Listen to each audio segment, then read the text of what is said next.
Évangile de Jésus-Christ selon saint Jean. Le soir venu, les disciples de Jésus descendirent jusqu'à la mer. Ils s'embarquèrent pour gagner Capharnaüm sur l'autre rive. C'étaient déjà les ténèbres, et Jésus n'avait pas encore rejoint les disciples. Un grand vent soufflait, et la mer était agitée. Les disciples avaient ramé sur une distance de 25 ou 30 stades, c'est-à-dire environ 5000 mètres, lorsqu'ils virent Jésus qui marchait sur la mer et se rapprochait de la barque. Alors, ils furent saisis de peur. Mais il leur dit : « C'est moi, n'ayez pas peur. » Les disciples voulaient le prendre dans la barque.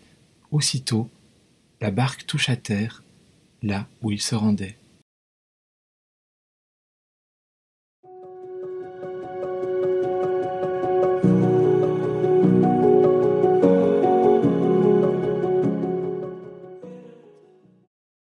Déjà hier, à l'occasion de la multiplication des pains, Jésus avait éprouvé ses disciples, notamment Philippe et André, sur leur disponibilité à faire profondément confiance à Jésus.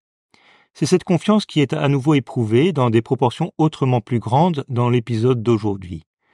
Les disciples se retrouvent seuls dans la barque, dans les ténèbres. La mer est agitée et l'effort des rameurs est contrarié par le vent.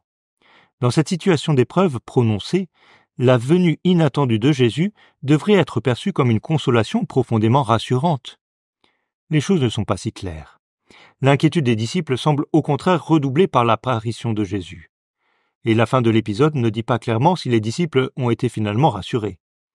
Cette attitude des disciples doit nous interroger sur la manière dont nous réagissons dans les situations difficiles.